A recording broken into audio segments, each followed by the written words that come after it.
Do you, however, need to repeat your keyword every 100 words, put it in every single heading, put it in your alt text? No. What are the fundamentals of like SEO? All of these platforms in different ways can measure essentially how kind of sticky your content is. In order to get featured in the top 10 results, let's say, on Google, You kind of have to pay to play. why would you not do it? You don't necessarily need a big budget. Now it's not just about ranking on Google. How do you rank in AI? In this kind of emerging AI era is actually the human component. And AI does not have experiences it can call on. It's crazy to me to think that someone would build their commercial offering around that proposition when it isn't actually how search engines work. YouTube can change their algorithm. Google can ban your industry and stop your ads from serving. TikTok could shut down an entire market like they did in the US. If you're building your business on those platforms solely, you're really putting your business in someone's hand. James Reynolds is a world-renowned SEO expert and the founder and CEO of SEO Sherpa, the region's premier multi-award-winning SEO agency. He sits down in this episode to discuss SEO fundamentals and how to win with SEO in the AI world. Did you know that 44% of podcasts stop after episode 3? So that means all that time, energy, and money is just wasted and you never get to truly see the benefits of podcasting. So if you want your show to stay alive and healthy, you can book a call in the link below and let's get started today. Khalid, thanks for having me. Stoked to be here. Thank you so much for your time, man. I really appreciate it. So, James, just to give the audience some context. So as I mentioned off camera, I've been aware of your work over the last couple of years. You've been popping up in bits and pieces. Now, guys, just to give you guys some context, James is the founder of SEO Sherpa. And I think where we are in the world right now, we need your expertise and what you guys are doing more than ever. I know you've been in the industry for now 15 years. You built, in 2023, you guys are recognized as the best global SEO agency, which is fucking insane. Like, congratulations, man. That's an insane accomplishment. Appreciate it. And so what I wanted to do today, James, so obviously in preparation for this recording, I've done my research. I watched the podcast you were on with Ibrahim, who I've also had on the show. Shout out Ibrahim if you're watching this. Okay. And listening to you, but what I want to take a different approach for today, because in that conversation, you guys are both marketers and you're both experts. So the conversation, okay, I understand what's going on to a certain extent. There was some maybe technical things or like deeper analysis that someone like me as a general public wouldn't even have any idea about. I think one of the biggest issues with SEO is no one, in general, I'm talking in general, people don't really understand what it is. Yeah. You hear about keywords, you hear about this, but that doesn't give me anything. So what I wanted to do today is kind of take a step back, kind of like SEO 101, but relevant to 2025. Yeah. You know, explain to people what it is, what kind of processes you need to have in place, strategies, budgets, like all that kind of stuff to give you like I want people by the end of this episode to be like, okay, I don't know everything, but I have a pretty good understanding of what it is and maybe an idea of what my next step is in this journey. Yeah. But before we get into all of that, James, why don't you give all of us a little bit of background about yourself and we'll take it from there. Cool. Thanks, Khalid. So as you pointed out, where I stand right now is I run a search agency called SEO Sherpa. We've been in the market since 2012 and we are at the intersection of many different search platforms, meaning we look after traditional Google search, we handle search on social, we do AI search, we do community search and many other things. The journey for me started in the UK. That's where I was born and bred. My mum was an artist and my dad was a copywriter. Okay. So I had, I think the kind of the sales, marketing and sort of acquisition genes in me from day one, but also a little bit of the artist in me as well. So I'm very creative, but also extremely data led. I was always very good at maths when I was growing up and I was a kid. And I think now sort of plotting that path and seeing where I've ended up, really, I am at the midsection of sort of creativity and marketing and data, which is what we find in search. So yeah, grew up in the UK. In my teens, I played competitive sport. So I was a rugby player. I played for one of the largest professional teams in the UK called Northampton Saints. When I didn't make it there, then I followed an advertising and design path. I will stake the claim that I'm a 2-time college dropout, because I tried college once, dropped out, tried it again, and then dropped out. And then from there, found my way into a photography company. And that was my only full-time job. I started there as an assistant, which was doing all of the things that you might expect a photography assistant to do, which was carrying bags to wedding shoots, holding reflectors, framing portraits, all those sorts of things, until the owners of that business really, I think, identified in me that I was very good at the sort of the sales and the marketing component and general management. So I was then essentially promoted as the only employee to general manager in that business. And then over the course of about 10 years, both in the UK and then Dubai, where we eventually moved the business to, I grew that company from a 3-person photography startup to a team of 65, I think, when I left. And that photography studio then had won, again, it won awards of like the Global Photographer of the Year, UK Photographer of the Year, etc., etc. And then eventually I left that business to start up a consultancy. And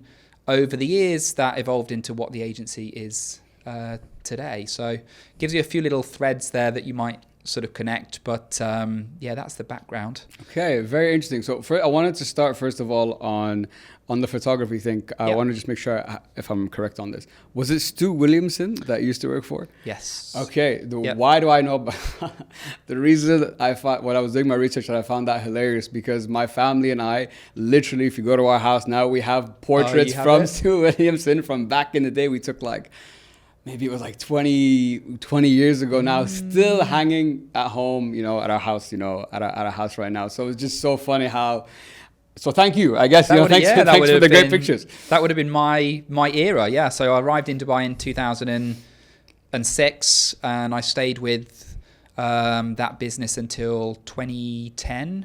So it was probably around about that sort of time, yeah. Wow. So that's where I kind of cut my sort of marketing teeth, really, was very much in the offline world. There wasn't really much sort of digital activity then. I mean, we had a website. Social media wasn't really a thing at that stage. So I was deploying a lot of kind of direct response strategies, a lot of like partnerships and synergistic relationships to build business, doing offline events, all those sorts of things. But that gave me, I think, the interest and the skill set. Then once the sort of digital space started to evolve, I kind of had the foundational marketing psychology down, direct response tactics down that I could then apply online. And then, from there, slowly evolved what I did out into being eventually just pure SEO, which was what I enjoyed the most. Yeah. So SEO, you touched on it earlier, I know SEO is it's a very data-driven space, right? Yeah. And I've had this debate with many people on the podcast, the creativity versus data debate, and how do we play into that? Everyone will give you a different answer of how it works. People will tell you, I use the data to get creative, and then that creates that kind of feedback loop. Now, when it comes to SEO, I wanted to start here because, again, from an outside perspective, I don't see much room for creativity in SEO, but I don't know. So maybe let's start from there. Like, where does creativity fit into this super data-driven analytics SEO space? Yeah, it's a great question, because most people from the outside would think, all you might need to do is work out what people are searching for and then give them an answer to that search query, right? Essentially just pattern recognition, giving them basically what they're looking for. Of course, though, if everyone did that, what would you end up with? You just end up with a search result that has all of the same information repeated over and over again.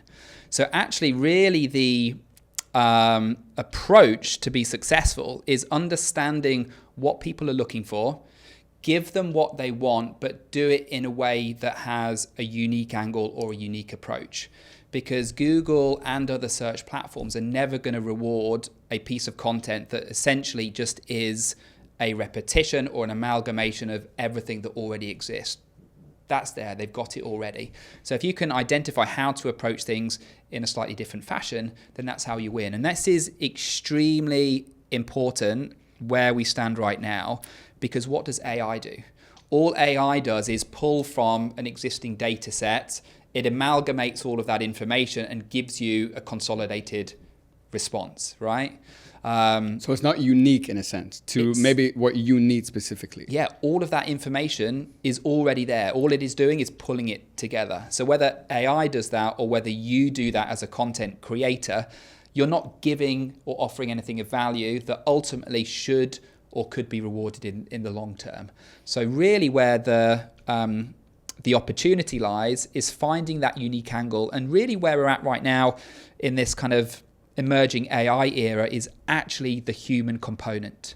And AI does not have experiences it can call on, right? You as an individual, you as an expert in your industry, you have got experiences that you can pull on. What have you encountered that no one else has encountered before? How do you deal with this situation in a unique way? That is where I guess the creativity can come. With that said though, really SEO is a lot more these days about being able to market effectively than it is necessarily just offering a unique response to a search query. And a lot of what still drives SEO, whether that is generative engine optimization, which for the purpose of our listeners is really AI answer engine, so ChatGPT, Perplexity, Claude, etc., and others, or whether it's search engine optimization, which is typically the term given to a traditional search platform, think Google, Yahoo, and Bing. Lost my train of thought. Where was I going with this one? You were talking creativity. Yes. Creativity, right? So it's all about really like the offsite component, which is how do these platforms disseminate which answer is authoritative based upon signals that happen away from that website. And that's really, if you want to explain this in layman's terms that people would understand, that's all heavily driven by digital PR and actually having assets and content that the press and the media are going to pick up, which would give you high levels of coverage online. And you need a lot of creativity in that area, creative campaign generation that's going to get a lot of commentary and a lot of press pickup, doing sort of guerrilla-based marketing, those things are going to spread like wildfire. That's actually where the kind of creative component comes in. So you were talking about the creativity now in this space is not just, as you mentioned, SEO is going to automate all of this, and it's just pulling consolidated data from all these different places. So it's not necessarily maybe unique to you or maybe that effective either. Now, when it comes to, and you made a very good point earlier that search is different across different platforms. So the question I started to think about, first of all, is when people talk about SEO, is SEO like because you've said it's not an exact science. So I'm like, does that mean the SEO approach I have to do, or the methodology I would apply to Google, has to be different than the one I would apply maybe to YouTube, to Instagram, to TikTok? Like, are the principles the same, and you just have to tweak relevant to maybe the keywords that people use there or the type of content that's being showed? Or is it very platform specific that it's very unique in that way? Yeah, I think like anything, it's kind of like it depends, or maybe it's a combination of the two things. Okay. Okay. So I guess there's some fundamentals that apply across all platforms. Yeah, let's start with what are the fundamentals of like SEO? Let's start there. Well, the first one, of course, would be content relevancy. So think about search. Search always starts with some form of query or prompt. Query if it's Google, search engines, or more what we call prompts now if we're talking about AI engines, right? And then those platforms are going to go out and either retrieve information from their database, or they're going to crawl and find it to then find a response that would then match that query or answer that query, right? So like step number one is to do well in search, you've always got to have a relevant answer to the query that is being performed. And, you want to have the most relevant answer, fundamentally. Secondly, your content has to be crawlable and indexable. That essentially means it has to be discovered by these search platforms. Now, in different platforms cases, they do that in a different way. But of course, however that method plays out, if your content's not accessible and it can't then be put into the indexes of these platforms, which they can call on, then however relevant your content is, however great all of your other ranking signals are, you're never going to perform. Because you're not there in the first place. Okay. So of course that would of course be a fundamental. And I would say then the third fundamental is going to be some form of user and usage signals. So essentially, how is your content being engaged with, right? Gotcha. So all of these platforms in different ways can measure essentially how kind of sticky your content is. So Google, what they will look at is the dwell time of the content. Essentially, if someone sees your result in Google and they click to your website, do they stay there and get the answer they're looking for, or do they immediately click back to the search results and go and look at something else? That tells Google whether your content is answering that query or it's not. YouTube, the same thing, right? If someone is watching your video on YouTube, if the watch time is long and YouTube can see that users have been engaged all the way through, again, it's a strong signal of content quality. TikTok does it in the same way. They measure like the amount of watches past that initial kind of 2-second buffer, and then they look at then the length of time onwards. So you've got to have relevant content. It's got to be discoverable, and then ultimately it's got to be engaging and giving users what they want, so that they actually stick around and they consume that content. Those would be the main things, I would say. Okay, so I want to start first on. So we talked about in search, I need to answer the specific query that the person's searching for. I need it to be indexed and discoverable, and then I need to I forgot the last one. Yeah, then it would want to be engaging. It's engaging, dwell time and click-through rates and so on. Yeah. Right. So I did a little experiment before this recording. So give you some context. So I recently started working a month ago with a communication coach. Okay.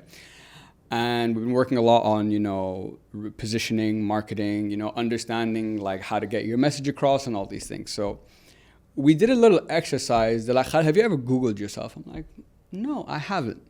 And then I Googled myself and I'm like, interesting. Like relevant stuff came up, but not necessarily the stuff I would want, Mm-hmm. And we kind of went through it and she's like, is what's coming up here relevant to what you want to be like known for? And I was like, not really. Like you get content about Khaled, but you don't really get what I do and like, how I help people and, all that kind of stuff. So that's on Khaled's side. Yeah. Then I searched the podcast. I just searched on Google. I'm like, hope it helps. And it was one of the first results, but I think because my podcast has a very unique name that no one else probably has a podcast like this. So the question I started to think about is this. I'm like, okay, when I searched Khaled, why wasn't my podcast coming up? And when I searched hope it helps, why wasn't the podcast was coming up, but I wasn't really, and like my website wasn't, which is called hopeithelps.net. Now the website's quite new as well. Why am I telling you all this? Because the point you made, I think from my perspective, or where I think a lot of people would have the struggle is, I've gone through this exercise now of trying to see because I guess that's a good reference of how good your SEO is, I guess. Yep. So I'm like, okay, it's not what I want it to be. What do I like? How do I link everything together and make my content the content that I want to be discoverable, indexable, and so on? Yeah. Okay, so probably a place to start would be understanding who is competing in the search results for those two examples. Okay. So in the case of your own name, is there any other known Khaleds with your same last name? Okay, no. So you should have pretty much ownership of that SERP with various different assets. Could be your website, could be your LinkedIn profile, your Instagrams, publicly available social platforms. Okay. In the case of Hope It Helps, there's probably other results that could be relevant there that are not Khaled owned results. Maybe True. other brands, books, maybe these sorts of things, right? So the first thing is that in order to get featured in the top 10 results, let's say, on Google, Google's got to determine that each one of those web pages has some degree of authority, and therefore it can be trusted as a potential response to a query, right? That would mean, of course, that it's got relevant content that could be a response to that, which means it's going to be some form of information about Hope It Helps and the brand, etc. But then most likely, it's going to be the case that each one of those websites has some degree of coverage online, in the sense that they've probably been featured somewhere, they've probably been referenced and linked to. And as a result of that, Google knows, because of these citations and links, maybe you've mentioned it on LinkedIn, maybe you've been featured in the newspaper and they've referenced you. These would all be signals of authority. With that, then whatever ends up in the top 10 results is going to be then measured based upon some of these machine learning factors. So let's say we've got 10 Hope It Helps results. One could be a social profile, another one could be a website. Whatever we've got there, we've got 10 results. When someone is then performing a query for Hope It Helps, Google is going to be looking at which one of those 10 gets a higher click-through rate than they would expect for the position it's ranking.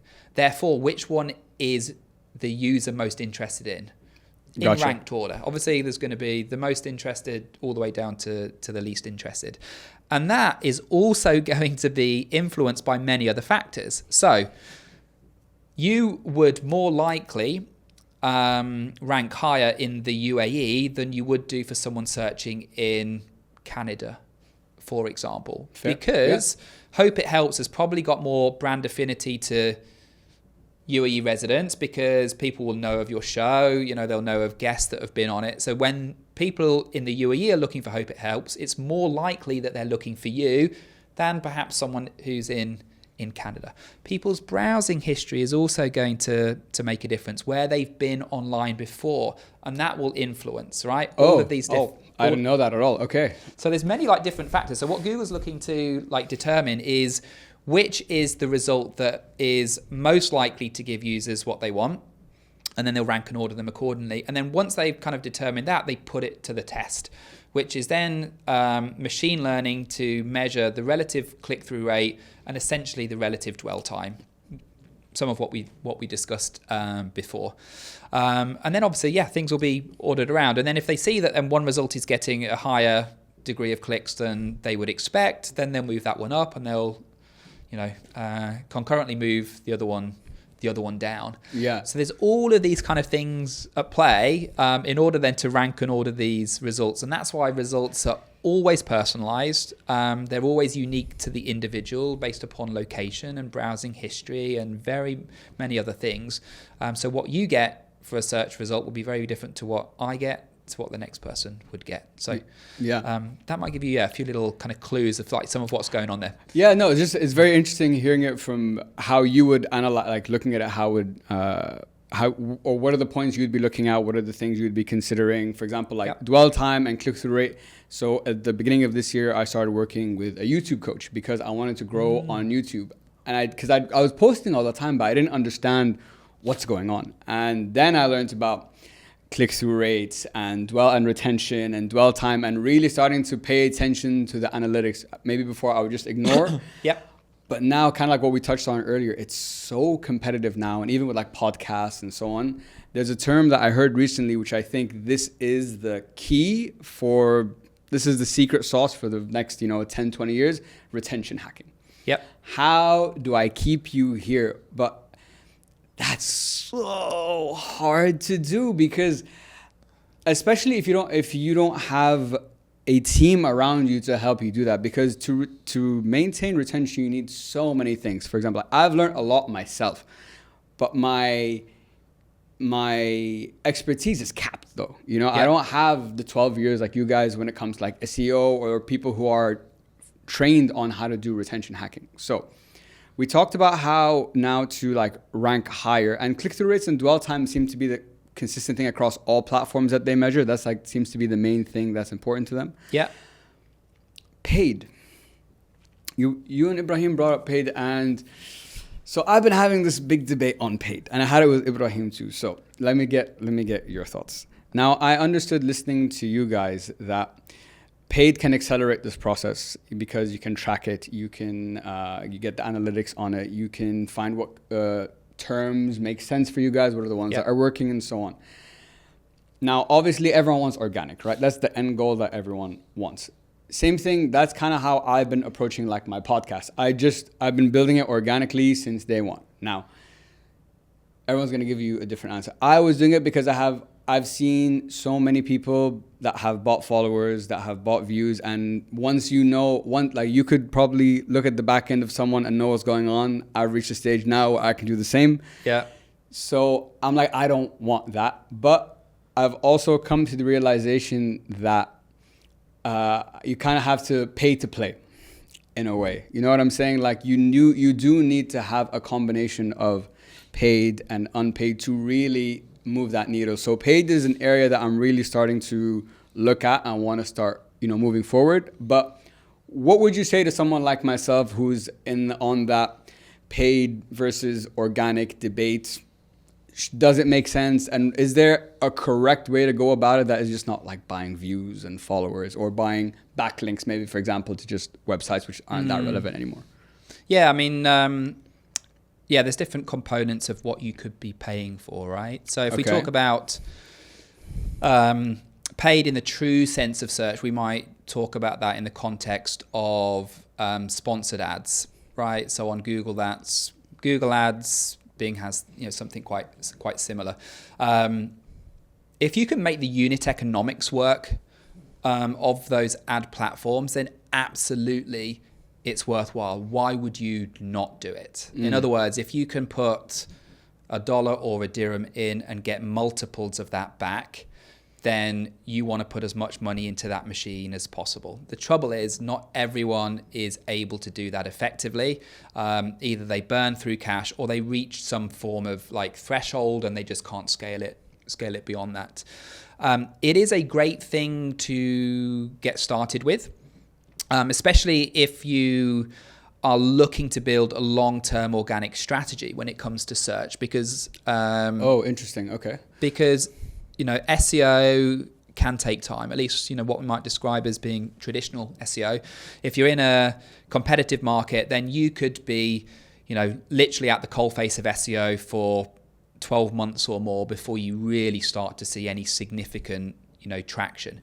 If you enter into the search space with paid ads, you can, of course, get visibility there. You can gain traffic and hopefully you can gain conversions in a relatively short amount of time, which gives you a huge amount of learning and a lot of steer and direction that you can then apply to your organic campaign. So for example, with paid search, you will be able to measure inside the ad platform, the keywords that your users are responding to, the ads that people are seeing that are most responsive, the times of day that generate the most conversions, the locations, all of these sorts of things, which would also apply to organic search. Because ultimately, when someone goes to Google and they type a query, they don't really care whether they're kicking an ad or an organic result. So if your ads are performing well, you can assume that if you then get there with organic results, you're going to get pretty similar outcomes and returns. But now you've got data to actually guide the strategy.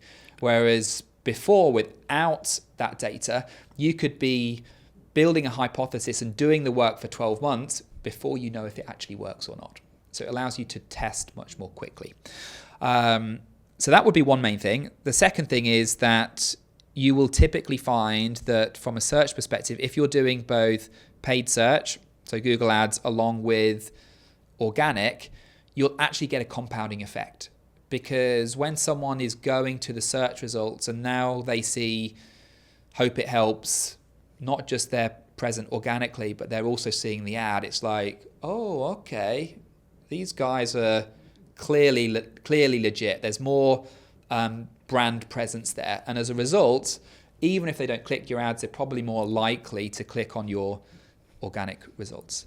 Now, if you then kind of fast forward to today, what are you now starting to see in the search results? You're also seeing AI overviews as well as another search feature. Very true. Add to that maps listings, add to that shopping listings. I mean, the organic component now is just one arguably small or moderate size piece of that SERP real estate. So ultimately, you want to be there in as many places as possible to increase that brand presence, but ultimately give yourself maybe 4 or 5 bites at the cherry to actually attract that sort of customer. If you're purely relying on organic, you're going to find it increasingly difficult. And what we're really seeing now is a decline in organic traffic because of because of how populated the search results are, and because of this new era of AI overviews, which is actually answering the query within the search result itself, and means in many instances now, users don't actually need to click to a website. They can get the response that they want there, and they don't need to navigate off to anywhere else. In fact, I think in terms of what the data currently looks like, and this is changing all the time now with AI overviews, and then now coming AI mode, which we see in the US and we see in the UK now, we're seeing around about 60% of search queries not leaving Google, or at least if they are leaving, they're going to Google-owned properties. So I think YouTube, Maps, these other sorts of places, which means that there's a relatively small amount of traffic opportunity, and we want to take advantage of that in as many ways as possible, including paid, including AI overviews, and all of the other SERP features that are there. So can you perform without paid?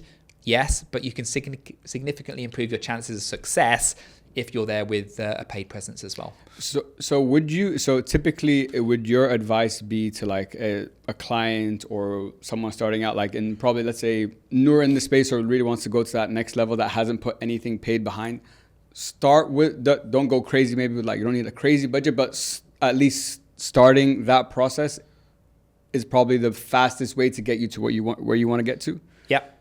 And it's also, it offers a lot of validation for newer businesses too, which I think it's one of the reasons why, generally we will recommend that quite early on, because, like we said, in terms of like testing keywords and locations and those sorts of things, you can just actually test your product. Like, is there demand for it? Are people responding to your sales message?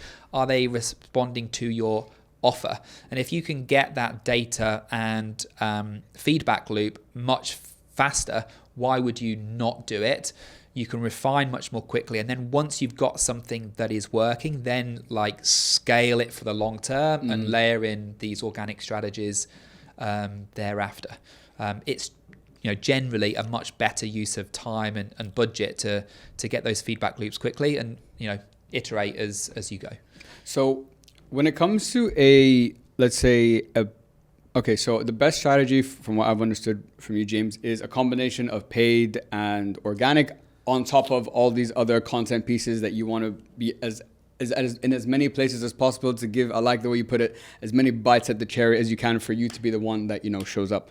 Yeah. So the question I started thinking about is, okay, I'm like, what does a paid strategy look like in terms of the building blocks of a successful paid strategy? I might have more of a inkling of what that could look like, but what a good organic strategy looks like, I have no fucking idea. So maybe you could give us let's start with paid, what a good strategy like that looks like, and then what a good organic one would look as a result of that. Yeah, so if we think about paid search, where I really recommend people start is what I would describe as is at the center of the bullseye. So if you think about sort of mapping out your business into a series of rings with the bullseye being in the middle, the bullseye would be starting off by targeting those search queries that precisely describe your business's products and services in the most exact way as possible. In other words, the person searching those queries would be looking for exactly what you offer, and you would almost be like the best possible solution they could ever find to that. If you start there, then of course you're more likely to be targeting terms that are very, very specific, which means there's going to be less competition for those terms, meaning fewer other businesses targeting them. And therefore, the amount you pay per click, because these models are all done on a pay-per-click basis, will be much, much lower. So your traffic will be cheaper.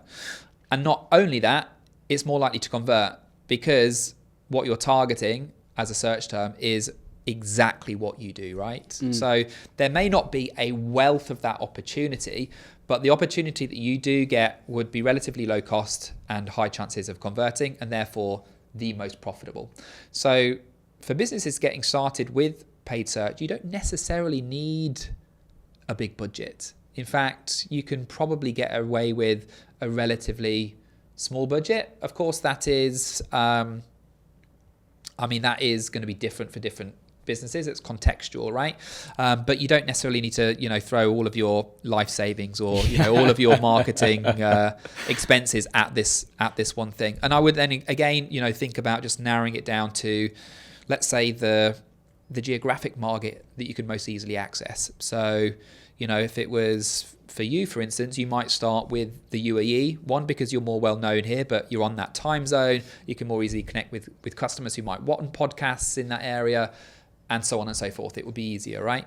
And then obviously expand out from there once it's profitable. And again, using this kind of slot machine analogy, $1 in, multiple dollars out, then you can scale it to, well, a wider set of keywords that are maybe a little bit broader but have more, volume.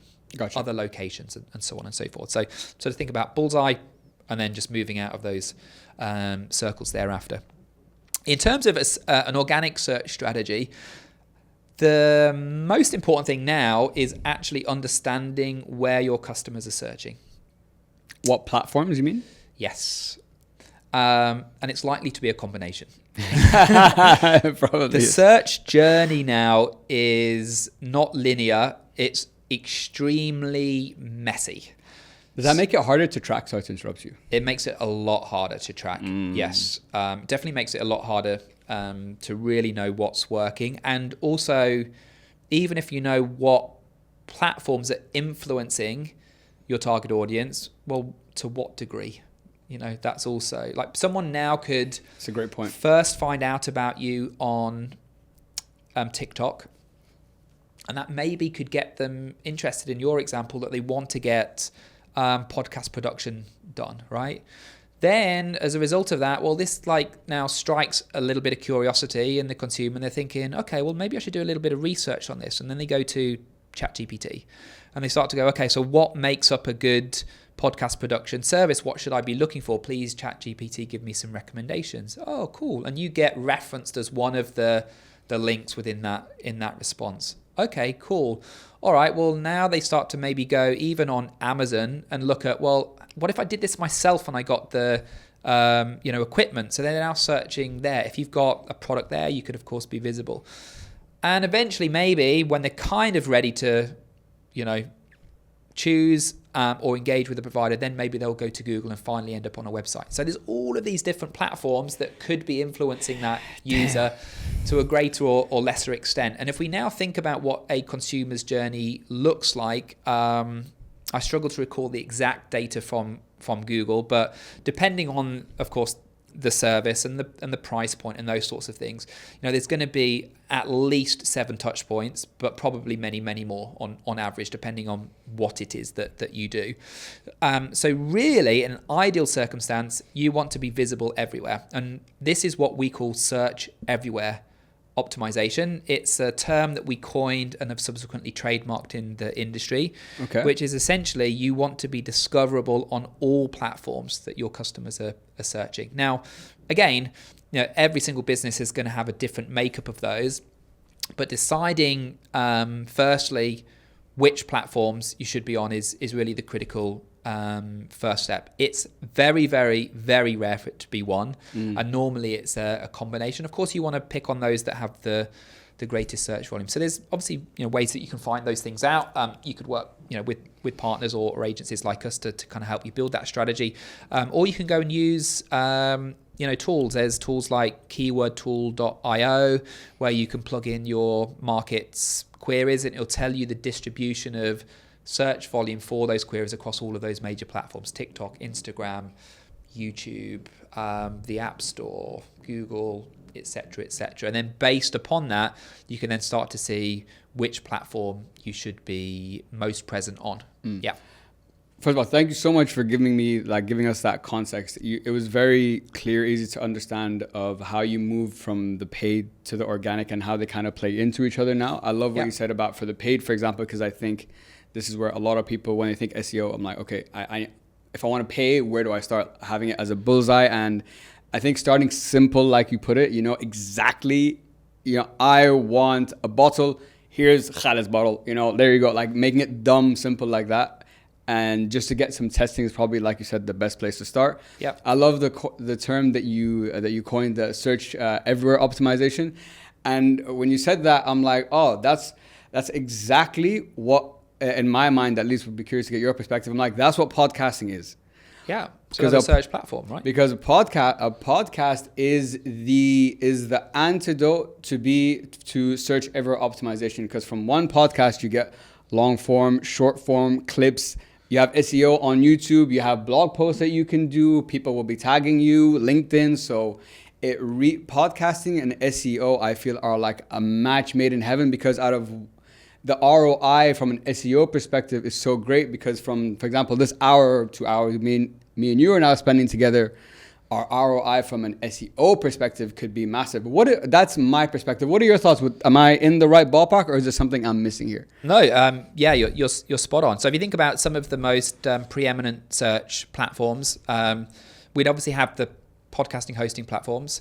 So Spotify, Apple Podcasts, etc. They have search natively built in, right? So you can pop in terms and you get your responses. So your audio podcast that lists on those platforms, of course, should be optimized and discoverable. Next huge platform for podcasts, of course, is going to be YouTube. YouTube is the world's second biggest search engine after Google. So exactly, it goes without saying that platform, people are looking for content to solve problems, show them how to do stuff, get inspired, many, many different things. So already from just your long form, we can hit up, 3 of the biggest search platforms that exist out there. But then, of course, if you rightly pointed out, there's going to be threads of conversations that we have in this podcast that could serve users in short form, right? So, we might be able to target people searching on Instagram and TikTok, keywords like how to develop an organic search strategy. Exactly. And we've got a short form piece of content that we can then optimize. We've already got the keywords included in the video and the audio itself because we've spoken them. We can then, of course, optimize the video itself in terms of the title, in terms of the description, in terms of like the thumbnail, all of those different things that these platforms look at. Again, we can optimize. So essentially from this, you could have 10, 20 different assets that could all pop up in search platforms as well. You can then start to if you wanted to, maybe start to like distribute content around the show itself. So maybe you do, a press release on it, and that press release gets pushed out to many of these different press hosting platforms.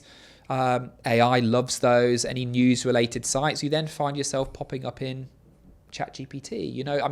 Honestly, the options are endless, and that's why I really love long form as like a direction for content. One, obviously, the ability to engage and connect with your target audience surpasses almost anything else, but your opportunity to distribute and get seen in all of those places is really, really endless. If you know how to, chop it up and what you're looking for, and that's where someone like you comes in, of course, right? No, absolutely, man, and it's refreshing because I know from the podcasting side what it does, but it's interesting listening to the additional things that you brought up that I didn't consider that of how podcasting kind of fits into that. So I guess if podcasting can give you so many of these different things, right? Yeah. content, SEO, this, that. So if we're coming up maybe with like the ultimate, let's say, SEO strategy, you could have paid, you'll have organic, and then you could layer a podcast on top, which probably would accelerate both of those if you wanted to really complete the picture. Would that be what a strong equation would look like, or does podcasting still need something to be considered in that picture? Yeah, I mean, podcasting is a great channel. I think you need to be sort of mindful of like from a search perspective, like where the demand is and what's answering it, right? So for example, if you're in like the educational space, maybe you've got, I don't know, like a school community, or you're teaching something, sort of how-to type content may actually be better. So sort of making the podcast your primary content asset may not be appropriate, but it can still solve many purposes. So I think just understanding, what users are you solving problems for, and how is it best to solve those problems, and then what ideally you want to do, whether it's podcasting or something else, determine what your primary content asset is. And if you can then take that asset and then splinter it down and then be able to get into all of these other platforms as a result of that, then that's the ideal. Because let's face it, unless you are a Gary V with a huge team of probably 15 people or so just working on your like personal brand content, the amount of work to create unique content assets for every single platform is significant. And I know he says, like, be everywhere, and ultimately that is great, but it's also not necessarily practical to be everywhere and produce unique content assets for all of those places. So having something that is sort of longer form in nature does give you a lot more leverage to get more visibility in those spaces. And I think the point you made about the amount of because it kind of comes back to everything we've been talking about so far is how do we leverage our ROI, basically. And I love the point you made about what's the primary asset and how can I use this to feed into all these different channels that I want to be involved in. And I love the Gary Vee example you said. So I read his book. It's actually not here, but the Day Trading Attention. I'm guessing you probably wouldn't be surprised if you've read it too.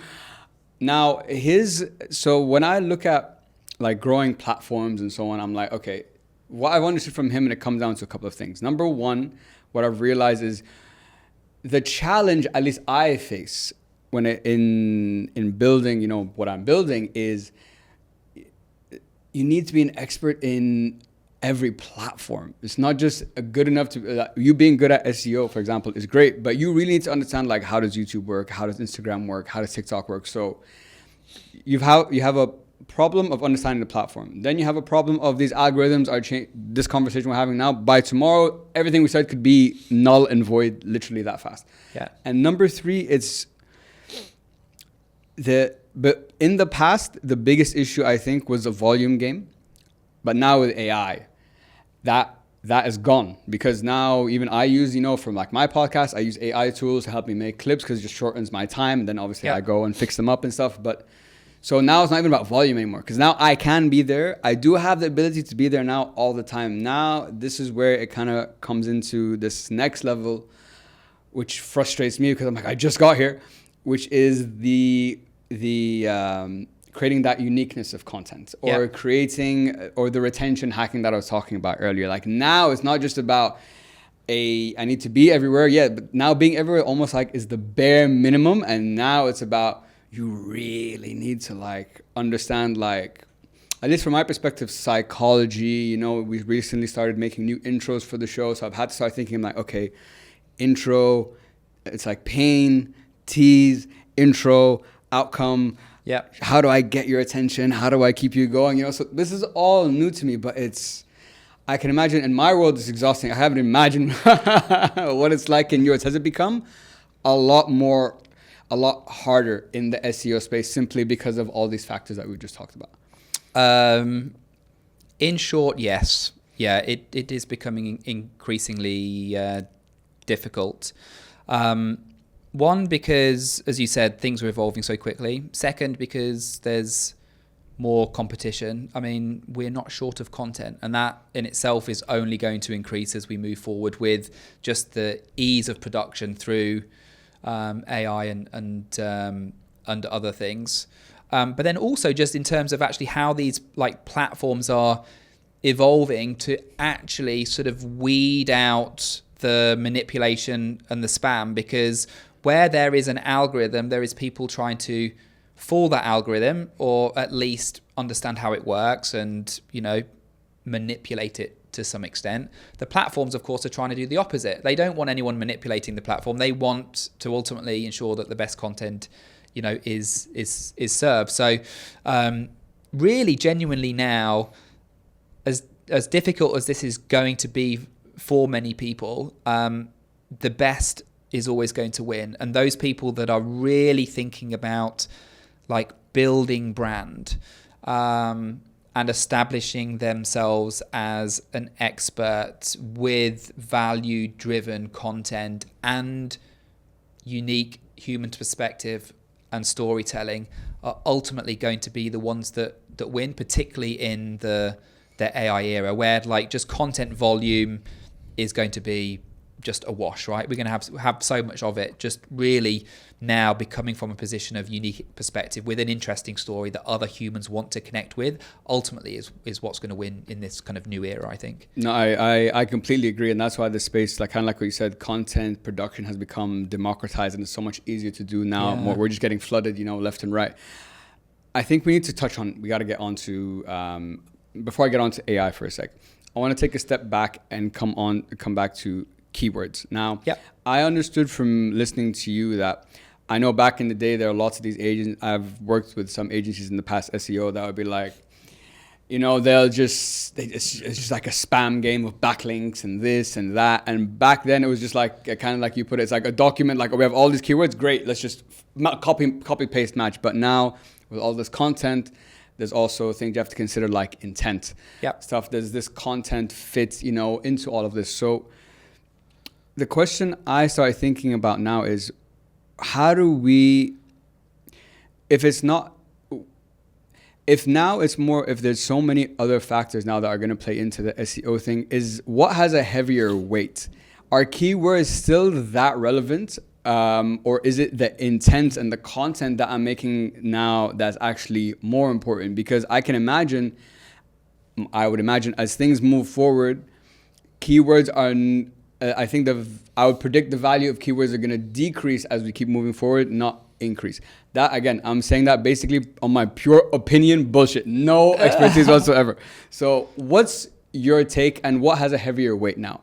Keywords or intent? Well, you're probably also doing it based upon experience too, right? Well, I mean, you use search platforms all the time, and if you're looking like, you know, carefully, you'll often find that if you perform a query, you may land on a document or, you know, a web page essentially that actually maybe doesn't even mention that keyword anywhere, or at least not prominently, because platforms and users understand what is contextually appropriate for them, what answers their actual query itself. So in terms of, you know, actual individual terms and how we optimize for them, yes, it is becoming less important. Now, do you still want to include primary terms in your content? It's probably still a good answer because it is still a relevancy signal for both the search engine, but also the search user, right? So if you performed a search on Google and then you scan down all of the results that are there, and then you see in a result that term that you've just searched is present, it's going to tell you, or at least indicate strongly, that maybe clicking on this result might give me what I'm looking for. Gotcha. But that really, to sort of answer your second point, is matching intent. Someone has an intent based upon the query that they've put in, showing them then a result that matches that intent is the strong enough reason that they could possibly want to actually then click on that document. Do you, however, need to repeat your keyword every 100 words? Put it in every single heading. Put it in your alt text. No, you do not need to. You do not need to do that. Like, write naturally. Like, answer the query as thoroughly as you possibly can. Yes. But don't worry about things like keyword densities or the number of times that they've been mentioned. Just like genuinely look to give the best possible answer you can. No, absolutely, man. And you know, it made me, the point you made about, the keyword is just another layer of indication to make that link between, you know, me to the query and me, the content to the, you know, to the platform. It's just another layer that you want to like add on. So I get that. Yeah.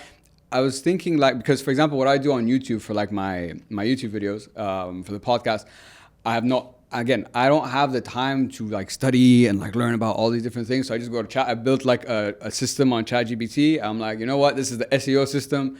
Here's what the episode's about. Just make it. And I just literally I just dump it. I just dump it in because I don't know if there's a more, the debate I have is, how important is it? Probably not that important. So as long as I'm getting enough bits and there's enough keywords in there to help that content make sense. Yeah. Now, the point you mentioned earlier, though, that even now keywords are not necessarily even in the content that I search for. Let's say I want food, and then like something didn't come up like that.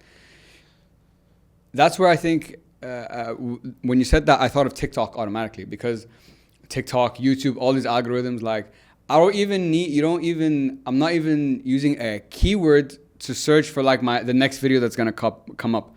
Just based on me, the dwell time of me spending time watching this football video on TikTok, there's a pretty high chance that next video is going to be about football. So I really see what you're talking about because it's happening in real time. I guess that's what all these algorithms are now being built on. Yeah. Yeah, absolutely. Yeah, I mean, they understand exactly what you want. Sometimes scarily better than you understand what you want yourself. Yeah, which is pretty crazy. I mean, they'll serve these things. Up to you, you know, through those reasons. But yeah, I mean, if we take TikTok as an example, it also does have search capability. Your default is it the homepage or the explore page? I'm not a TikTok user. The For You page, the one that you just like scrolls through. Yeah. So that one you'll scroll through, and of course that is that feed is being based upon what you've interacted with before, those user and usage signals that we described. You can, of course, though, still use TikTok for discovery and actually put a search in there. You know, this is a platform that is really getting high adoption, particularly for Gen Z and youngers. Yeah. I mean, they are using TikTok as a search platform ahead of Google. Like 51 to 49% say they favor TikTok over Google in that generation. That's crazy. And in those instances, you can, of course, optimize your content to appear for those searches. Now, in TikTok's case, given its natural slant as a platform, actually the optimizations are a little bit more kind of crude and primal.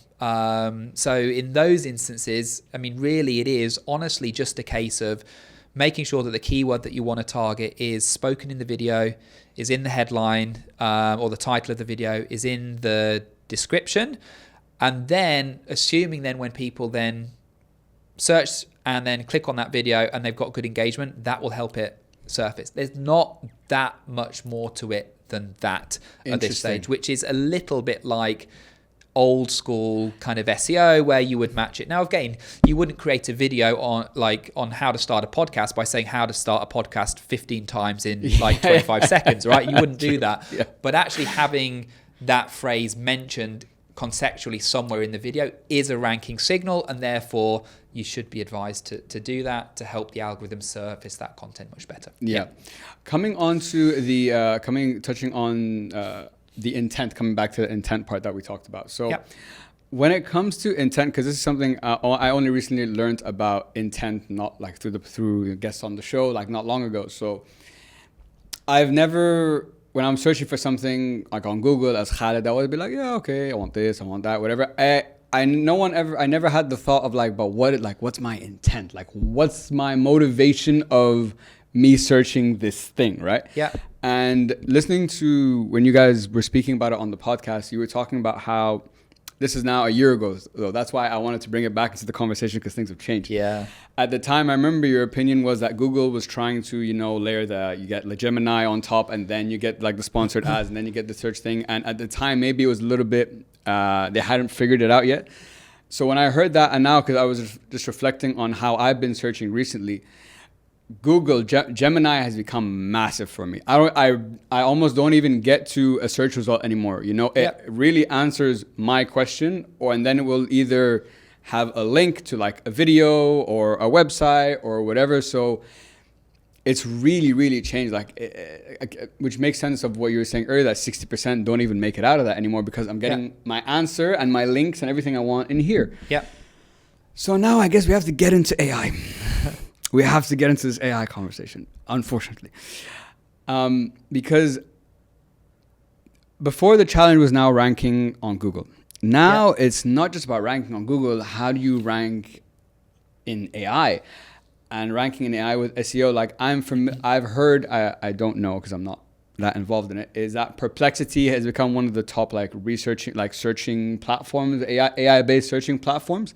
I don't know how much web traffic they have. It's significant, but obviously compared to Google, it's still not even a factor, right? Yeah. But it is growing. So how is AI now involved in we have AI generated content and blog? The question I start to think about is how do we need to start thinking about SEO and ranking with SEO in this new AI world and for AI platforms? Because I think that's a brand new game that we're kind of playing right now. Yeah. Yeah, I mean, it is. In the case of Google, I mean, there's essentially search results within search results now, right? Exactly, there you go, yeah. With Gemini. And I mean, there's sort of fundamentals that carry through from a solid SEO strategy that would apply to what people are calling generative engine optimization. So again, things that we touched upon earlier, content relevancy, matching the query, those sorts of things are all super important. But ultimately, the systems are entirely different. So what Google is doing is essentially it's crawling the web and creating an index from that. The AI platforms essentially have a set of training data that they've pulled from a seed set of sources, websites and others, and then that is where they're pulling their answers from. So to perform in generative engines versus traditional search engines, the first step is actually getting inside that seed set of data. And that isn't always your own website, because for many brands, their site is unlikely to be used as an authoritative source within that seed set of data. So it's more about actually how do you then get featured in other places that are authoritative sources that can help your brand surface there. So is this what backlinks essentially are? Is this basically what backlinks are? Like same thing that did to Google, but now it's going to do it for AI? It's similar. So basically, I mean, if we look at the authority signals of traditional search, and this was really the reason that Google gained market dominance, was because of their PageRank algorithm. And essentially what PageRank was a way to measure a site's authority based upon who was citing it and linking back to it. So the term backlinks, if you have, in traditional SEO sense, a greater number of high quality links from trusted sources linking back to your website, Google will trust you and they'll rank you higher in the search results. Now, because the AI platforms don't use crawling, so they don't crawl between web pages, they look at a seed set of data, their authority signal is not backlinks, but it's mentions.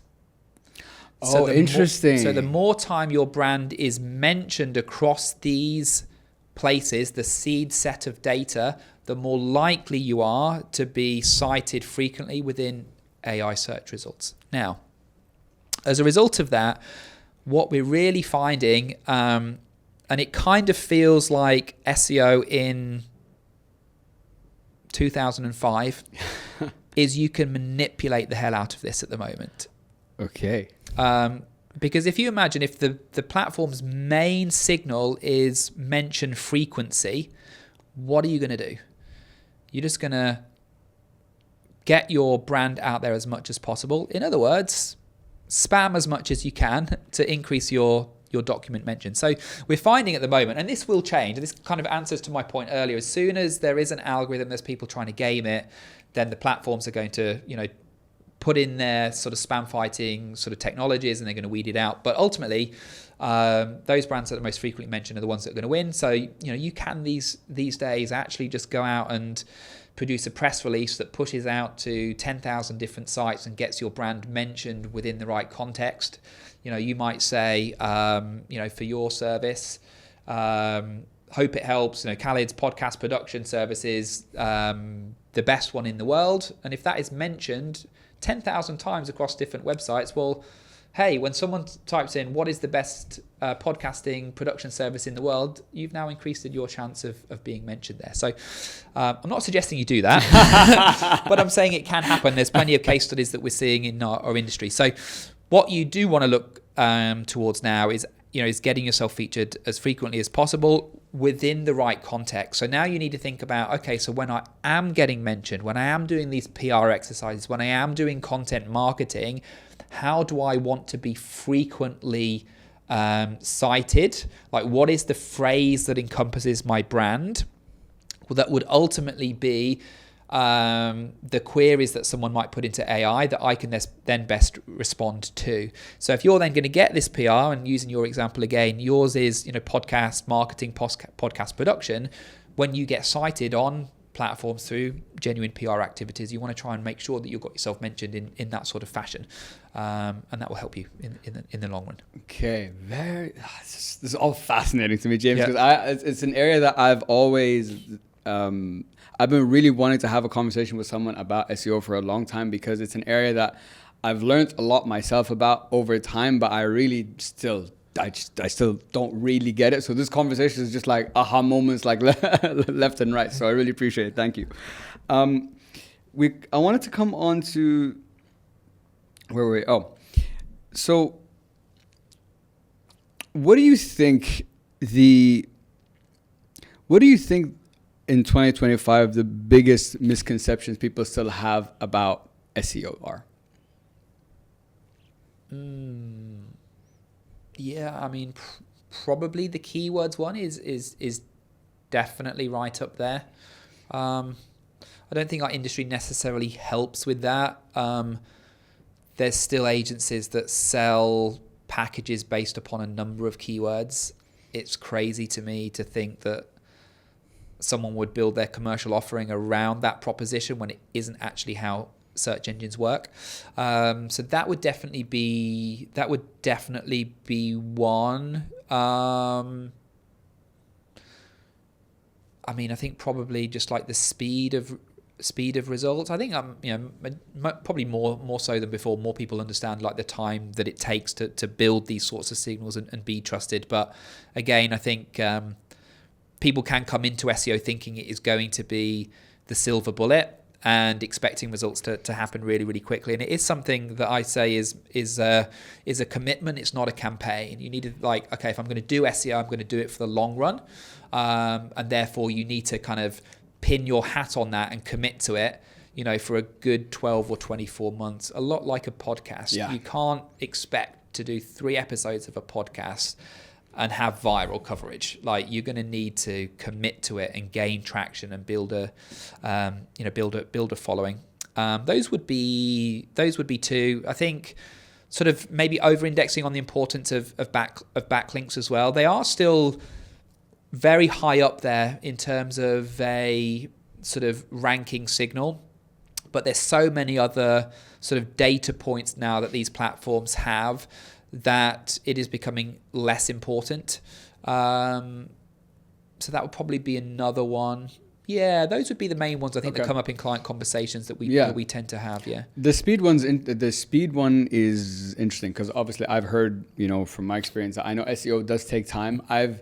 I've never really understood why it took time though. But listening to you, so the backlinks are great. So I guess the question is, because I'm like, how can I accelerate that process besides paid? So it's not just about how many times this has happened, but it's how many sources or backlinks or whatever you have. But it sounds like it's also over what time period and how consistently. So for example, I couldn't, just because I spammed, let's say, the internet with like 100 links in like a week, that is all authoritative, that's not necessarily, in like a week, is not necessarily going to move the needle if I just stop right after that. It would have to be it's a continuous thing that you have to keep working on. Have I understood that correctly? Yes, you have. Okay. Yeah. So the first thing I think probably mentioned in sort of context of winning them, this is an area that particularly Google are extremely good at detecting. So any sort of spammy links, bought, purchased, automated, these sorts of things, their algorithms are pretty good at detecting those. They'll no longer typically penalize you for winning those sorts of links. They commonly would do in the past. They'll now just kind of ignore them. So I definitely wouldn't sort of recommend that. But the other point to what you've said then is link velocity. So both a link velocity, or in other words, a speed of link acquisition, can either be too slow, but it also could be too quick. So if you've gone out and bought, like literally as you said, like 100 links overnight, even if Google can't detect that they're purchase links, it would look pretty untoward that you had none and then suddenly overnight you've got 100. It's going to trigger the algorithmic filters to say, I think something's fishy going on here. We probably shouldn't reward these. Equally, if you're not winning any links, you're not displaying any degree of authority in the marketplace that shows that you're currently relevant. So what we would typically look at when we're kind of building out a link acquisition strategy is we need to look at, okay, so what is the competition? So if your competitor is acquiring on average, 10 new referring domains per month, well, for us to show or display to Google that we're more relevant, we're more popular, and we're more authoritative in the marketplace, we probably want to be exceeding that.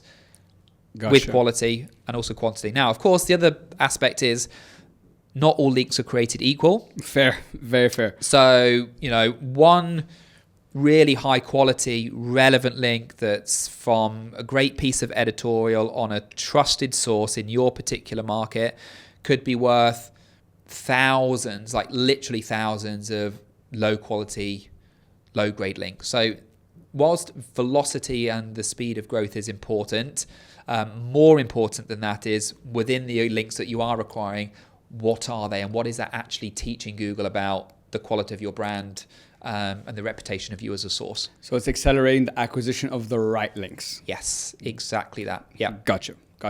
So when it comes to I'm happy you brought up the links and link acquisition and so on, because what I started to think about is, okay, I'm like, let's say me and you start working together. Like, okay, James, I want to fix my SEO strategy now, right? Great.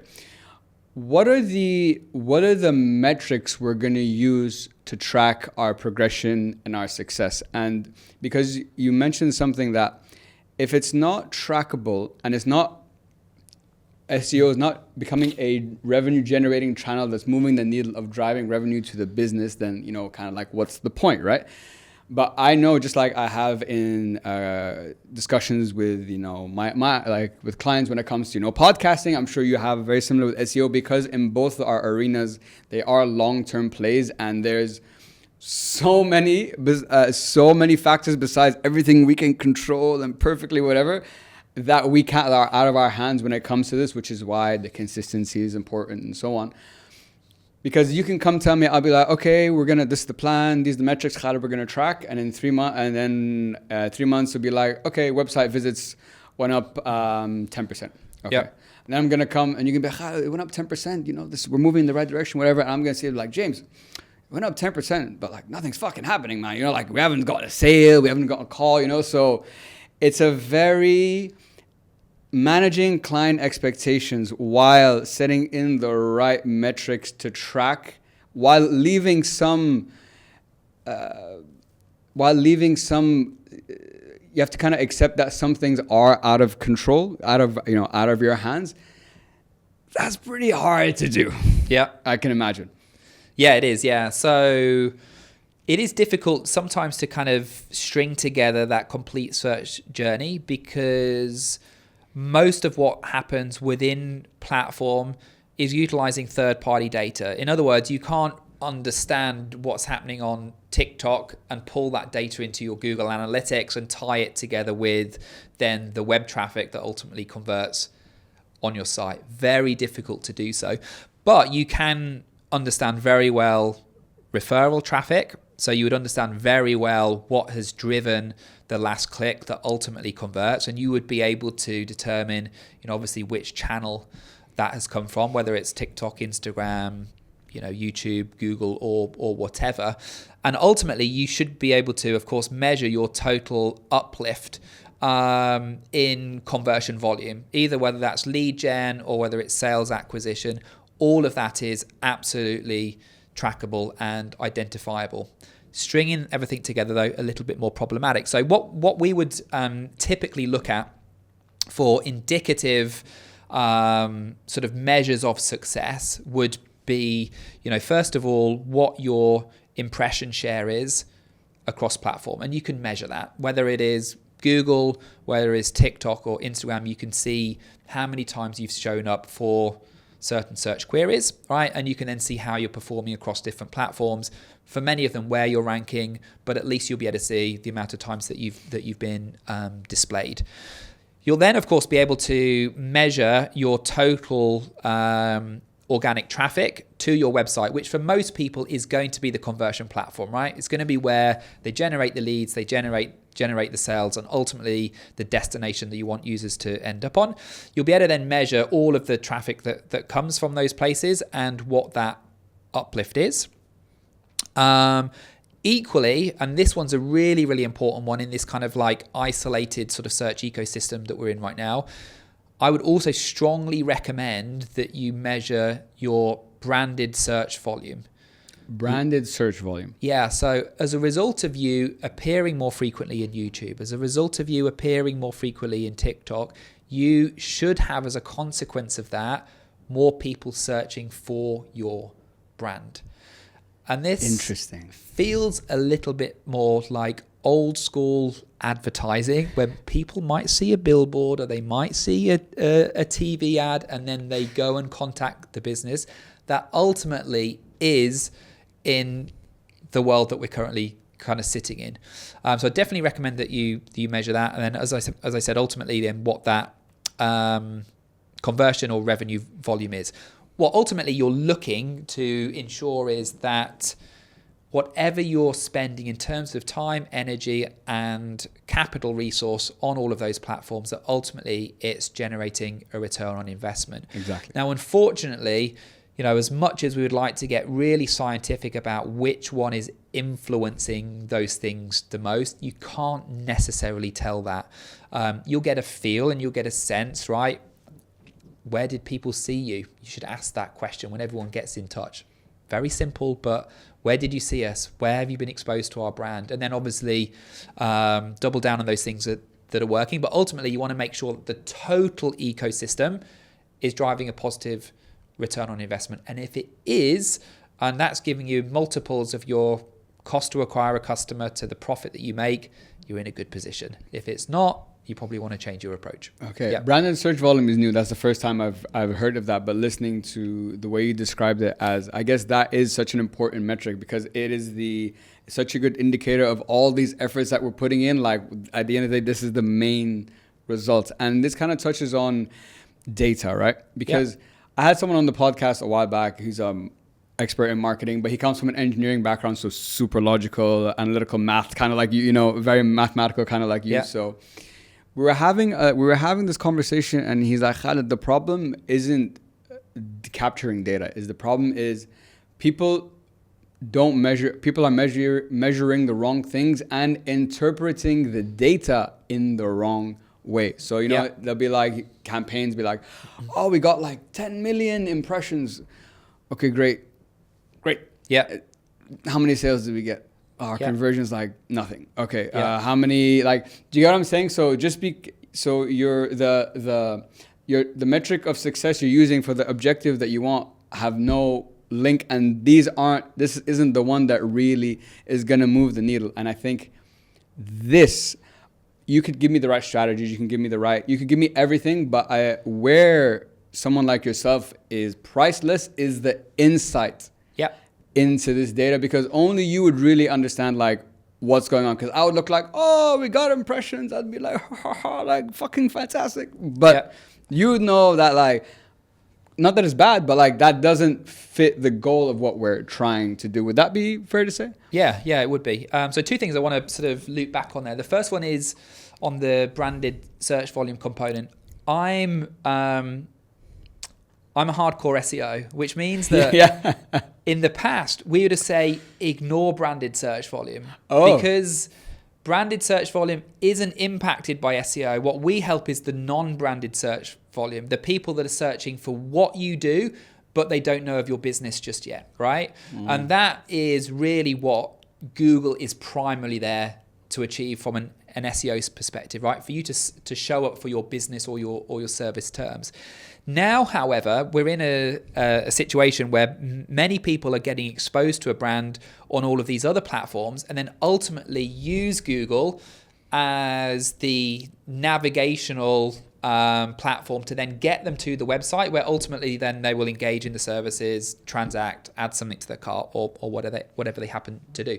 So you actually need to look at both non-branded and branded.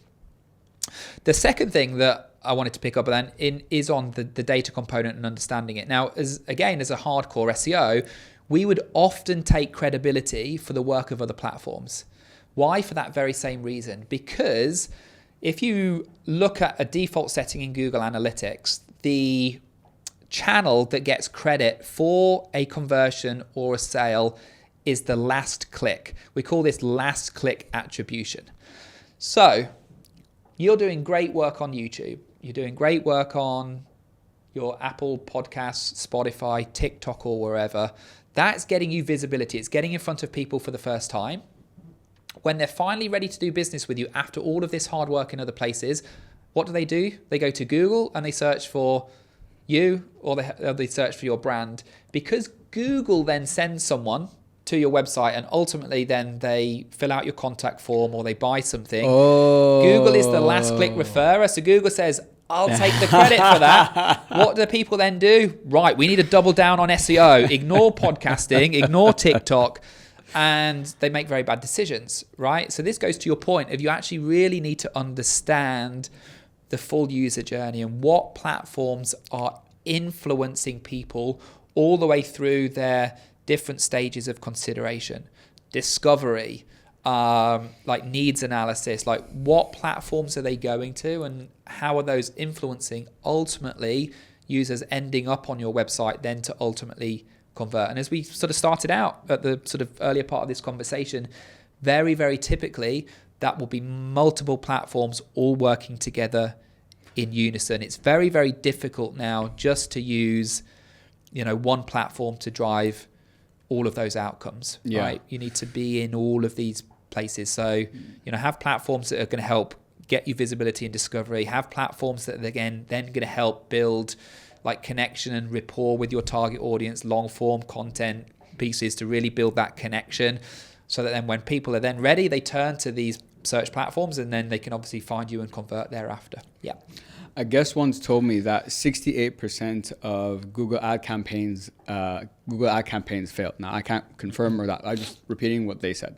Now, I've run some campaigns myself in the past. I've had some success, some whatever. But in general, I would not say it has been successful. Now, if I'm coming back to that stat, 68% fail. Is our 68% failing because from what I understood from him is because you allocate a budget and then it's going to show you, it's going to show you at different times of the day, ranking against different search terms, whatever, which gives you the chance, come up. And if you really don't know what you're doing, your budget is going to get like eaten up and like ran through very quickly. So if I take a step back on why do most of them fail, is it because people don't have this understanding of SEO and keywords, which is resulting in their campaigns either maybe not hitting the target audience or just eating their budget before they even know what works and what didn't work?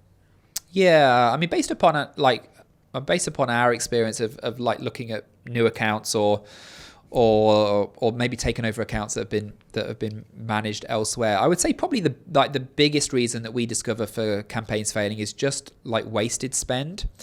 Okay. So what do I mean by that? It's like when you set up your targeting in Google Ads search campaigns, the primary thing that you're setting up is your keyword targeting. So you're basically saying, look, I want to show for all of these keywords. When anyone searches that, I want my ad to pop up. Now, the way that Google matches those ads to those keywords isn't exactly like for like. So they have relatively, by default, broad match targeting, which means if you have put in a certain keyword, actually you could be shown for something somewhat similar, but not necessarily exactly what you do. And therefore, you're wasting all of this impression share and expense generating clicks for things that actually are not perfectly describing your business. So going back to our earlier example of this like bullseye, we want to start at the center, but then as we're starting at the center of that bullseye in Google Ads, what we can then be doing is not just looking at what keywords have we entered into the platform that we want to target, but what are the search queries that Google has shown us for. And very often they're entirely different. Yeah, by the way, that's so true. Sorry to interrupt you, because sometimes when I look at I go to YouTube and I look at go to like the analytics of some of like the podcasts or whatever. Yeah, it will say sometimes, oh, people who clicked on this were also searching for this, and I'm like, the fuck does this have to do with that? Like, that's about like hiking, and this is about like cars. Like, what are you talking about? But sorry to interrupt, but yeah, you're 100% right. Yeah, I mean that's an extreme example, but absolutely, you could be shown for stuff that's kind of far out of that kind of bullseye.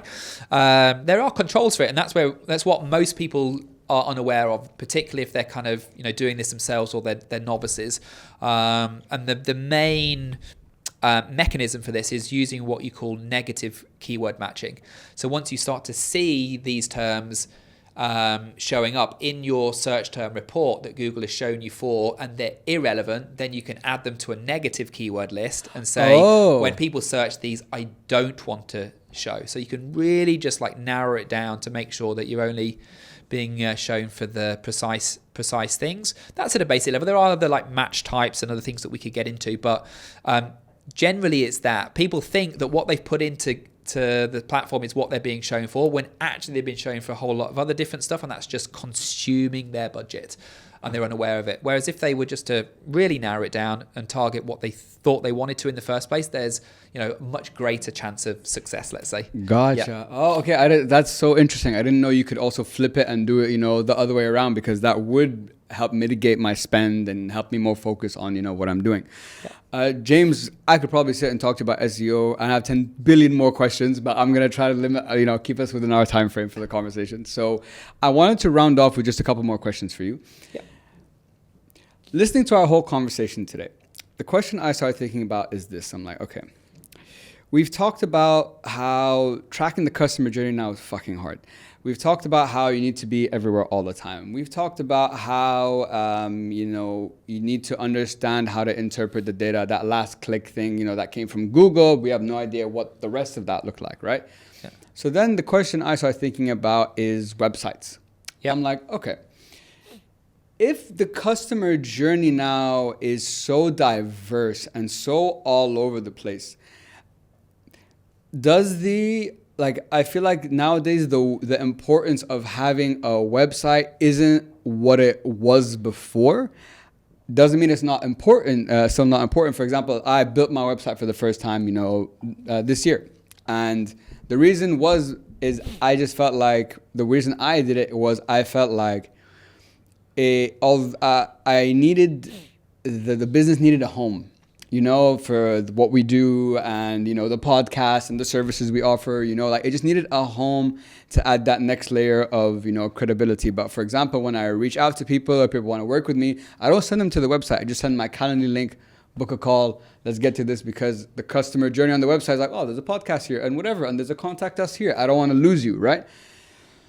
So what's your take on like websites? Are they still important? Is it, with so many different platforms now on content, does it make sense to be looking at other areas? SEO and websites. I know, like, I don't even know mine and whatever. I have no fucking idea. So what's your take? Are websites still important, or are they dying? Categorically, yes. At least as we stand right now. Okay, fine.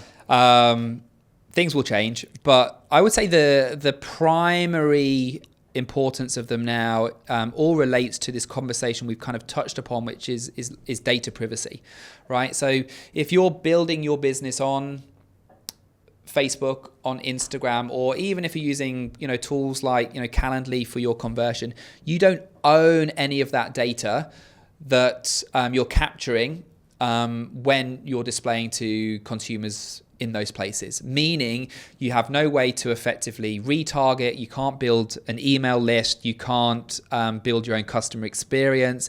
Even if you say, look, I'm not going to sell products on my own website, I'm going to do it from Amazon. Who owns that information? It's Amazon.com, right? If you want to build a really residual business, you do still need a home for it, and still the best place for that is a website. Now, to your point, are they becoming less relevant? I think we're in an interesting period right now as we start to sort of think about the adoption of AI and how AI is utilizing information. And we also think about how social platforms are trying to keep people within the platform itself. Even Google is sending less traffic to websites. Will we be in a place in 10 years from now where essentially your website will be a database that then pushes information out to each one of these platforms and no one ever actually visits? That, I think, is a possibility and not out of the realms of consideration. But you're still, if you don't need a website, there is still, in my opinion, in this decentralized ecosystem that we exist, still going to need to be a central hub where you control the information and the conversation that then gets disseminated to all of these places. Otherwise, how do you make sure all of that information is accurate, that is being pulled from all of these other platforms, and so on and so forth? So I don't quite know where we will end up yet, but I think just seeing how the platforms are evolving, and also ultimately how the platforms are incentivized from a monetization standpoint. Do they really want to be sending people off platform to websites? Ultimately they don't, right? So it's going to be increasingly hard to generate traffic from these places, and we may be in a situation in, I don't know, I mean, I say a decade, but who knows? Like, could be by December. I'll loop back to you by then how things evolve. But it's definitely not out of the realms of possibility, in my opinion. First of all, I think it's very interesting, your take on it, how we're like, historically, we've been all about push everyone to the website, and we might move to a stage where it's actually, no, the website pushes it to to everything else. And I never took into consideration, I guess, the privacy aspect, the controlling of the data, the understanding, all of that. Like, I didn't know, I never thought of that and why those things are important. But like you said, if you don't own your data, you're just adding another challenge in growing and building and doing whatever that you're trying to do. So yes, on that point, please, I think also, like, from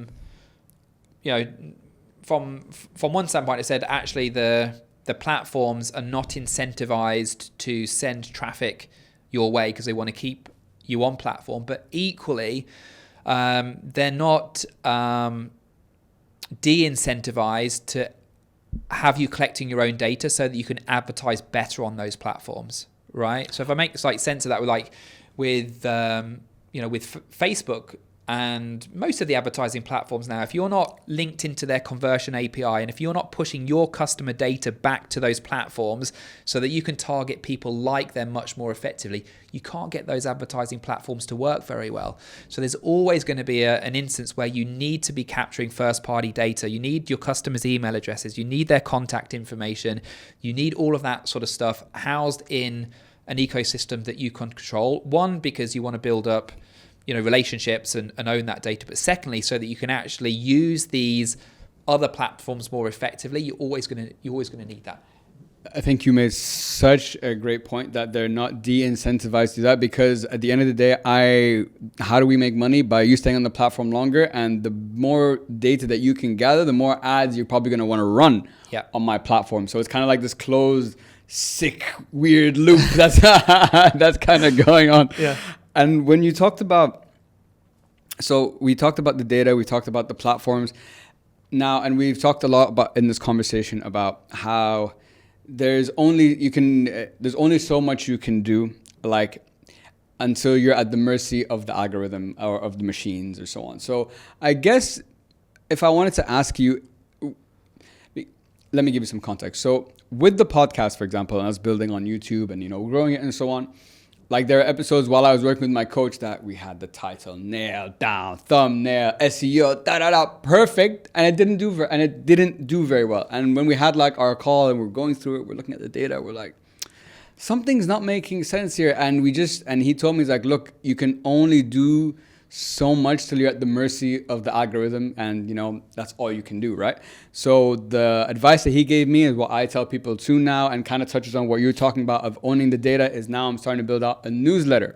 So I control, and I can start to expect how many people are interested in this, how many people are involved. You can start to predict, like, say you have a 2,000 person list, let's say you get 10%, so we're expecting 200 minimum on top of then what the algorithm brings in and so on. So the question I have, or to ask you from your perspective, is I know there's only so much you can do, but what's maybe another layer we can add to give us more autonomy and ownership of what our outcome can be? Yeah, I mean, I think, again, having that sort of customer data and that direct relationship with your audience is pretty key.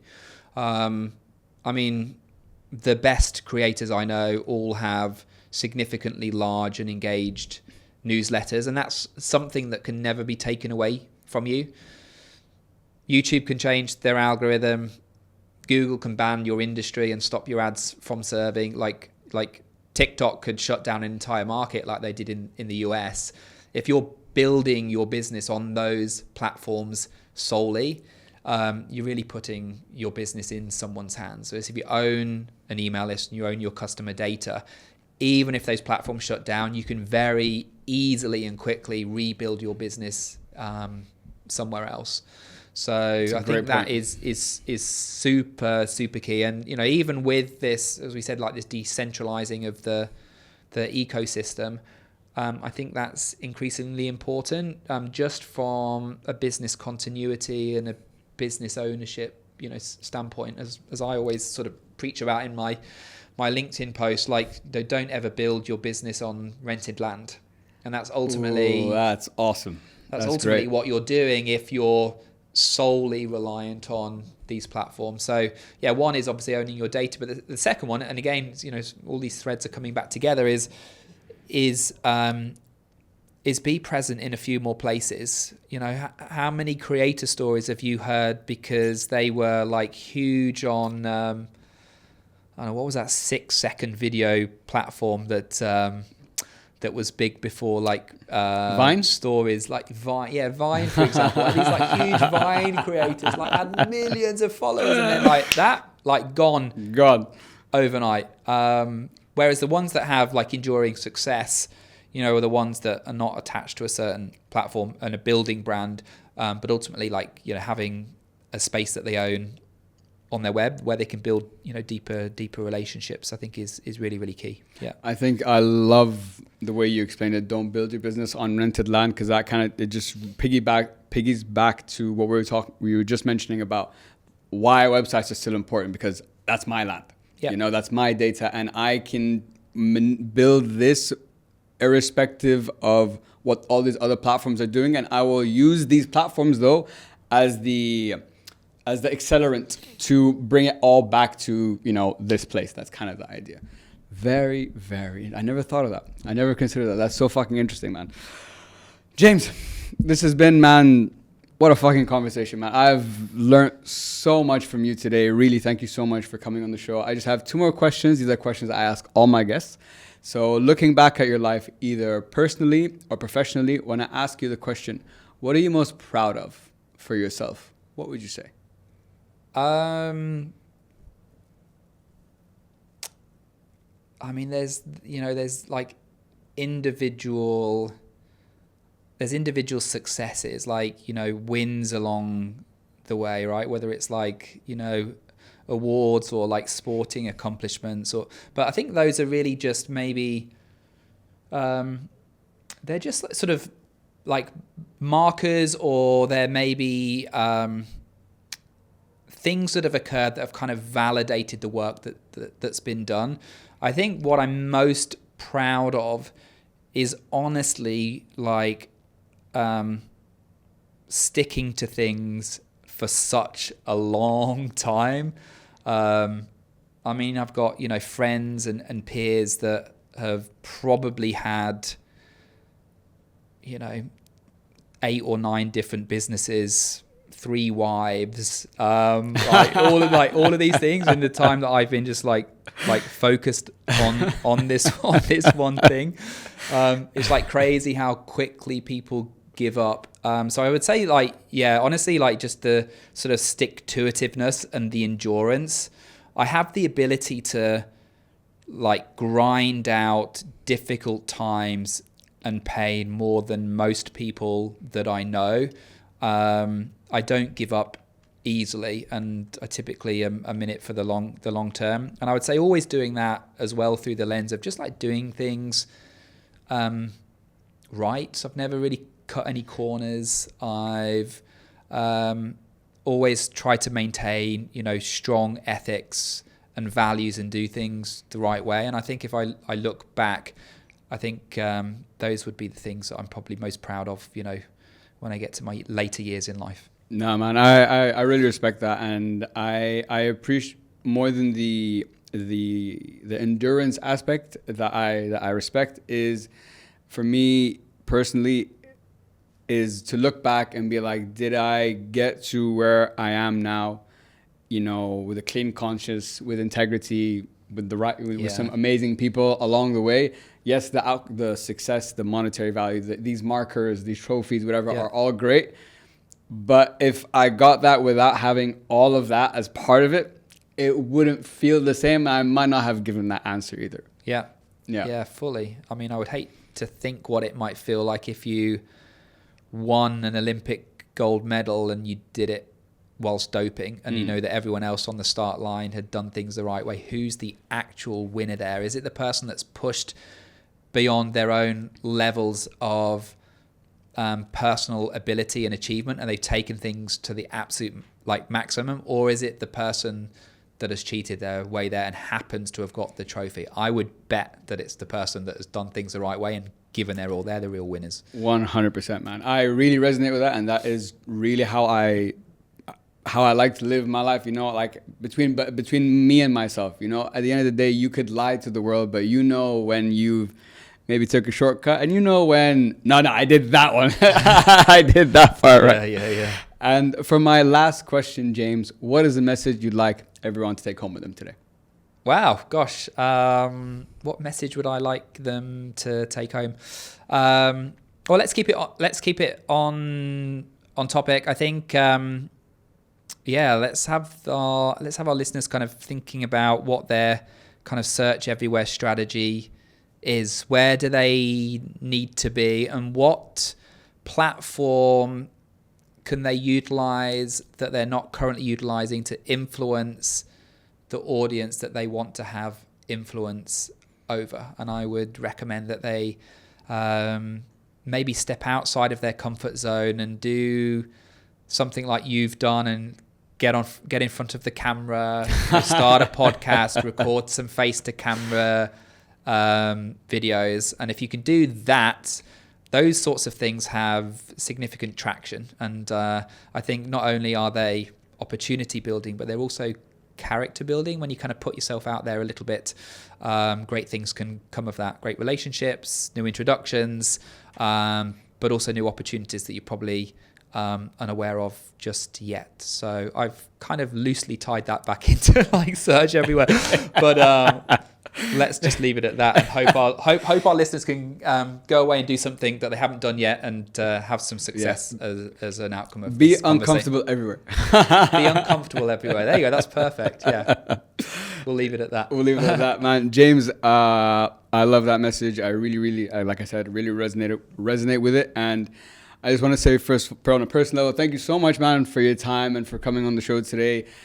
I've been dying to have a conversation with an expert in this space, and you know the stars aligned, and here you are sitting, and I've been following you. I've been aware of you for a while, so even I've watched some of your podcasts and stuff. You really are an expert in this field, man. Like, even listening to you in this conversation, like fucking hell, he knows his shit. Like goddamn, like, everything's structured, well said, So thank you for giving me a whole new perspective on SEO, understanding it deeper. What are the things I can do to, improve in this space? And I think for anyone listening to this podcast, whether you're a brand, you're a small business, big business, and you're wondering, having that SEO question mark, it's here, guys. The SEO blueprint is here. We've talked about it all. So I just want to say, man, thank you so much. I really appreciate it. If people want to work with you, reach out to you, where can we get in touch? Well, first, actually, just before we do that, I also want to acknowledge you as well. It's really evident that you're a master of your own craft. This has been a great conversation. I've really enjoyed it. So I can see why you're having success, not just with your own podcast, but building those for others. So keep doing what you do. I appreciate that. They can find the agency at SEOsherpa.com, and I guess SEO Sherpa across all of the social platforms. And for me, I'm probably most active on LinkedIn. So if you search for James Reynolds there, you'll find me. And on all of the social channels, I'm Follow James. Very easy to remember. You can find me there. So I'd love to connect with anyone who's watching or listening. If I can be of service and of support, don't hesitate to reach out. It would be my pleasure. Awesome, man. We'll make sure to put everything. Make sure to put all that in the show notes so people can get in touch. James, man, thank you so much. This has been an absolute pleasure. Thank you so much. Thanks, Khaled. Appreciate it. Guys, to everyone listening, thank you so much for your time. Please make sure to like, follow, share, and subscribe to the podcast on all channels. I hope it helps pod. And as always, guys, I hope it helps. Peace. Yeah. Nice, man. That was good. Awesome, man. And that's another episode in the bag, guys. Thank you so much for tuning in. I really appreciate it. As I mentioned at the beginning of this video, podcasting is like this massive jigsaw puzzle, and my job is to help you find that missing piece. So if you're someone who's looking to launch your own podcast or take their podcast to the next level, you can book a call today and let's get started. TikTok.